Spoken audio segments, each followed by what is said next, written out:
그가 나간 후에 예수께서 이르시되 지금 인자가 영광을 받았고 하나님도 인자로 말미암아 영광을 받으셨도다. 만일 하나님이 그로 말미암아 영광을 받으셨으면 하나님도 자기로 말미암아 그에게 영광을 주시리니 곧 주시리라. 작은 자들아, 내가 아직 잠시 너희와 함께 있겠노라. 너희가 나를 찾을 것이나 일찍이 내가 유대인들에게 너희는 내가 가는 곳에 올 수 없다고 말한 것과 같이 지금 너희에게도 이르노라. 새 계명을 너희에게 주노니 서로 사랑하라. 내가 너희를 사랑한 것 같이 너희도 서로 사랑하라. 너희가 서로 사랑하면 이로써 모든 사람이 너희가 내 제자인 줄 알리라. 시몬 베드로가 이르되 주여, 어디로 가시나이까? 내가 가는 곳에 네가 지금은 따라올 수 없으나 후에는 따라오리라. 주여, 내가 지금은 어찌하여 따라갈 수 없나이까? 주를 위하여 내 목숨을 버리겠나이다. 네가 나를 위하여 내 목숨을 버리겠느냐? 내가 진실로 진실로 네게 이르노니 닭 울기 전에 내가 3번 나를 부인하리라. 여러분 반갑습니다. 오늘도 큐트로에는 기막힌 하루입니다. 본 말씀 요한복음 13장 31절부터 38절의 말씀입니다. 오늘 예수님께서 이 제자들을 향해 새 계명을 가르쳐 주십니다. 이 새 계명은 바로 서로를 사랑하라는 것입니다. 오늘 예수님이 가르쳐 주시는 이 사랑의 진정한 의미가 무엇일까요? 오늘 그것을 함께 나누길 원합니다. 자, 첫 번째로 예수님은 먼저 사랑하십니다. 자, 31절에 보니까 그가 나간 후에 라는 말로 시작을 합니다. 누가 나갔죠? 가룟 유다입니다. 바로 방금 전 이 가룟 유다가 예수님을 팔기 위해 떠나갔습니다. 자, 그런데 방금 제자의 배반을 당한 예수님이 무엇을 말씀하십니까? 또 십자가를 이야기하십니다. 이 가룟 유다의 배반으로 이제 십자가를 통해 예수님이 영광 받으시고 하나님도 영광 받을 시간이 가까워 오고 있다는 것입니다. 자, 여러분, 이것이 배신을 경험한 분의 반응이 맞습니까? 자, 다른 사람이 아닙니다. 3년 동안 동고동락하면서 모든 것을 함께 했고 돈꾀를 맡길 정도로 신뢰를 주었던 제자 가룟 유다가 예수님을 배신했습니다. 아마 우리 같았으면 어떻게 네가 나한테 그럴 수 있느냐? 네가 그러고도 사람이냐? 그래서 검은 털 달린 짐승은 거두는 게 아니라고 했는데 내가 다시는 누굴 사랑하나 봐라. 아마 난리가 났을 것입니다. 그런데 지금 예수님이 보여주시는 태도는 마치 인생에 단 한 번도 배신당한 적이 없는 것처럼 흔들림 없이 십자가의 사랑을 이루고 계신 것입니다. 여러분, 바로 이것이 예수님의 사랑입니다. 예수님은 우리를 먼저 사랑하십니다. 그리고 일방적으로 사랑하십니다. 또한 하나님은 한 번 시작한 사랑은 끝까지 영원히 사랑하시는 것이 바로 예수님의 사랑입니다. 자, 오늘 33절에 보니까 이 제자들을 향해 작은 자들아 라고 부르십니다. 여기 이 작은 자라는 헬라어 테크니오는 갓 태어난 갓난아기부터 미취학 정도의 아주 어린 아이를 의미합니다. 여러분, 이 시기의 아이들에게 필요한 사랑은 부모의 일방적인 사랑입니다. 그저 어린아이는 철저히 이기적이 되어서 부모에게 요구만 할 뿐이죠. 사랑을 줄 모릅니다. 그러나 부모는 그것을 당연하게 여기고 자신의 모든 것을 내어줍니다. 이러한 부모의 먼저 된 사랑과 일방적인 사랑이 아니고서는 이 부모 자식 간의 관계가 결코 형성될 수가 없는 것이죠. 그런데 바로 예수님이 우리를 그렇게 사랑하신다고 말씀하십니다. 바로 이 예수님의 사랑 때문에 우리의 구원이 완성될 수 있는 것이죠. 그래서 요한일서 4장 19절에 보니까 그가 먼저 우리를 사랑하셨습니다 라고 말씀하십니다. 여러분, 이것은 우리도 마찬가지입니다. 오늘 우리의 구원은 그냥 어느 날 이루어진 것이 아닙니다. 나 한 사람의 구원이 있기까지 나를 먼저 사랑하신 하나님의 사랑이 있었고 또한 누군가의 수고와 사랑이 먼저 있었다는 것입니다. 구원은 철저히 사랑으로 이루어지는 산물입니다. 그러므로 내 가정의 구원을 이루기까지 우리가 감당해야 될 인내가 있고 수고가 있습니다. 또 때로는 배신도 당합니다. 그러한 과정에서 상처받아야 될 일들이 얼마나 많은지 모릅니다. 여러분, 그러나 그때마다 예수님을 바라볼 수 있길 바랍니다. 제자의 배반을 당하면서도 묵묵히 십자가를 향해서 나아가시는 예수님을 바라볼 수 있길 바랍니다. 그리고 그런 일이 있을 때 십자가의 영광을 이루기 위해 이것이 있어야 될 대가 지불인 것을 믿으시기 바랍니다. 저도 마찬가지입니다.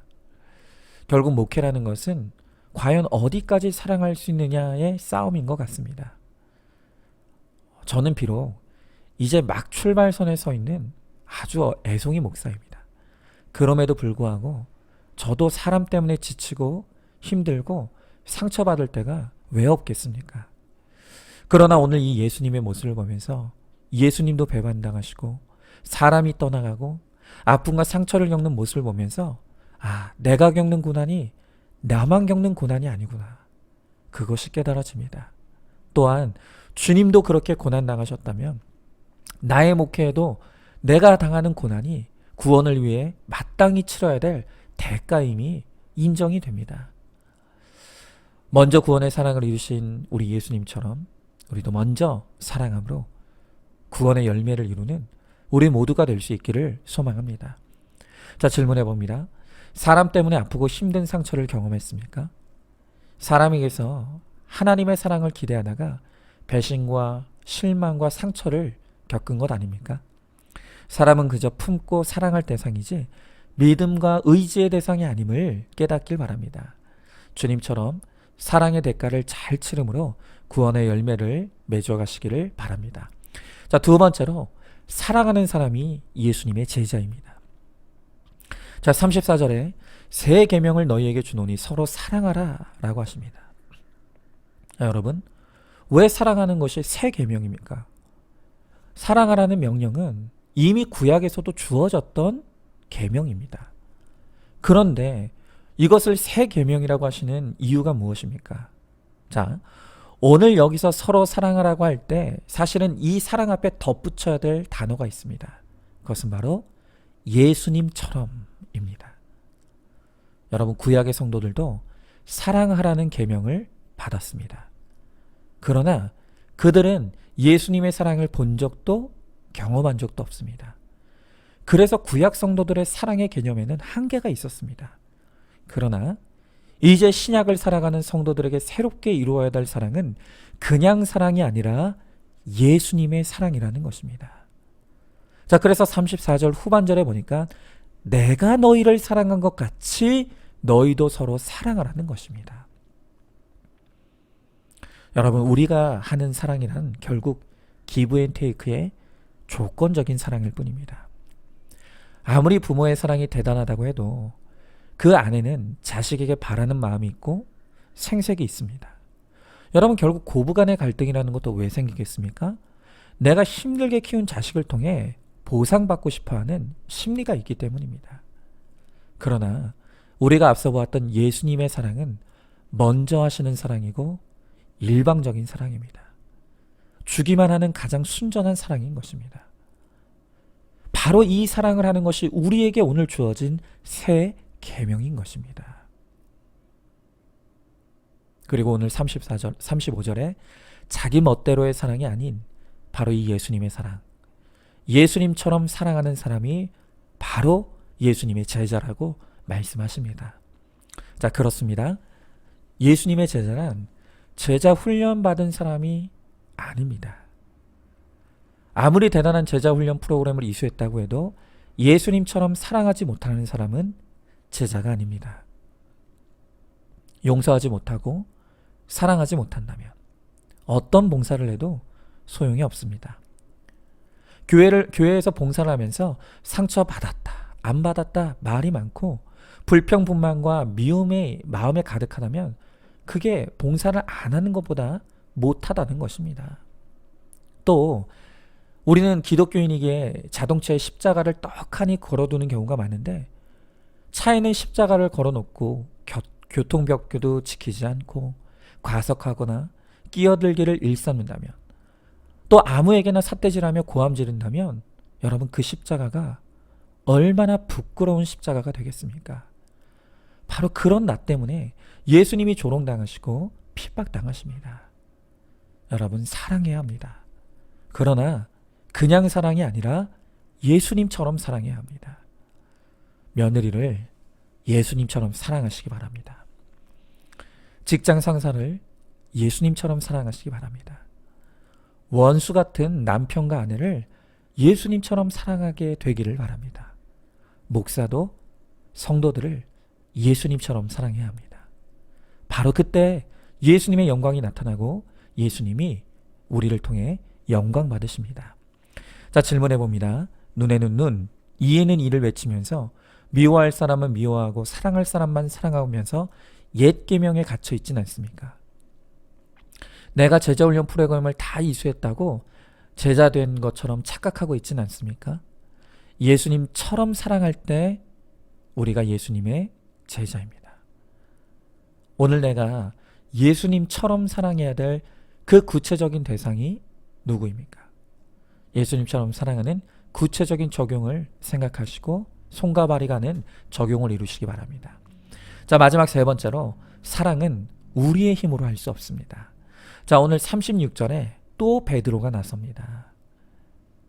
그가 예수님 어디로 가시느냐고 물으면서 나도 주님을 위해 목숨을 버리겠다고 호언장담합니다. 자, 그러자 예수님은 너는 나를 따라올 수 없으며 오히려 닭 울기 전에 내가 3번 나를 부인하게 될 것이라고 예언하십니다. 늘 자기 열심만 넘치는 베드로를 향해 너의 인간적인 의지와 열심은 실패할 수밖에 없다는 것을 말씀하시는 것입니다.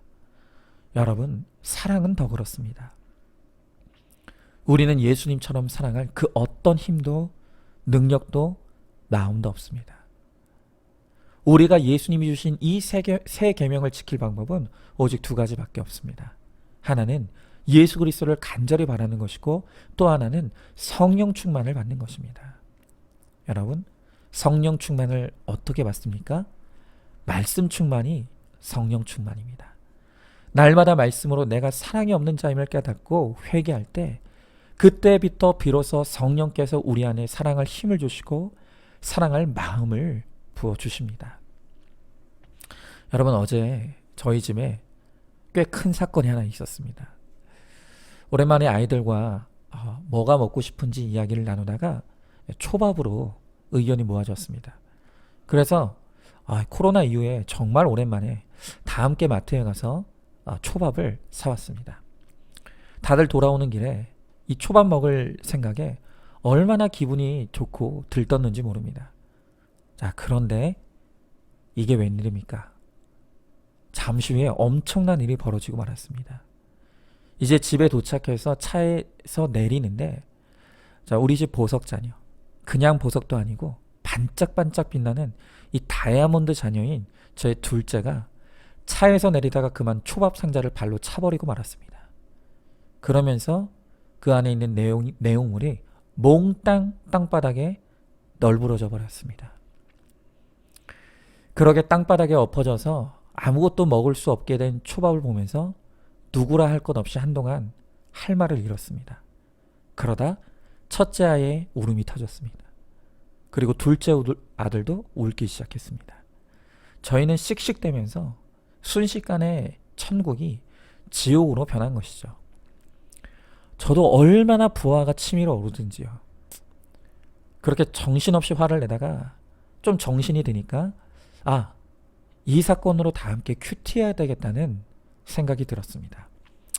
그래서 어느 정도 진정이 된 이제 후에 저녁에 다 같이 모여서 그날 큐티 말씀을 펴고 함께 이 사건에 대한 나눔을 가졌습니다. 그러면서 제가 가족들에게 이 초밥이 엎어지는 순간 무슨 생각이 들었는지를 물었습니다. 자, 그런데 나눔을 하다 보니 놀라운 사실이 드러났습니다. 그것은 초밥이 엎어지는 바로 그 순간 각자의 마음에 누구라 할 것 없이 원망의 대상이 한 명씩 다 있었다는 것이 드러난 것입니다. 일단 저는 제 아내를 원망했습니다. 초밥을 하필이면 왜 거기다 둬서 애가 차게 만드나. 여러분, 그런데 제 아내의 원망의 대상은 저였습니다. 왜 아이들을 초밥이 있는 쪽으로 내리게 해서 이 사단을 만드는가. 그리고 제 첫째 아들의 원망의 대상은 동생이었습니다. 왜 그 초밥을 찾는가. 그리고 주범인 제 둘째 아들은 형을 원망했습니다. 안 그래도 미안한데 울기는 왜 우나. 우리 가족은 그 순간 고작 이 초밥 하나 때문에 서로를 맹렬히 미워하고 있었던 것입니다. 이것을 드러내고 이제 원망의 마음을 회개하면서 다시 이 사건 속에서 우리 각자의 죄를 한번 고백해 보자고 나눴습니다.